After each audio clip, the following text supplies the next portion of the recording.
Actually ఇది మీకు కొంచెం కష్టంగా ఇంకా కోపంగా అనిపించవచ్చు, కానీ ఇట్స్ ఎ ఫ్యాక్ట్. జనరల్లీ మనం ఖాళీగా ఉన్నప్పుడే చాలా ఎక్కువగా ఆలోచిస్తూ ఉంటాం. So do your work and busy with your work and try to give your best. ఇది ఆటోమేటిక్గా మీ ఫోకస్ని షిఫ్ట్ చేస్తుంది, ఇంకా మీ గ్రోత్కి యూజ్ అవుతుంది.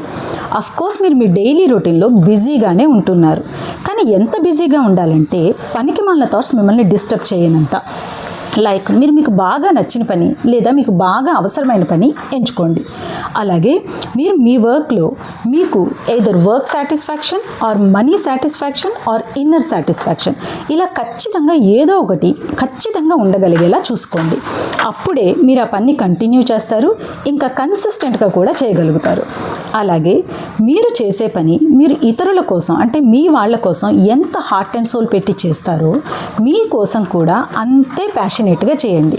ఆటోమేటిక్గా ఇది మిమ్మల్ని ఇంకా మీ మైండ్ని న్యూసెన్స్ నుంచి న్యూ గ్రోత్ వైపుకి షిఫ్ట్ చేస్తుంది.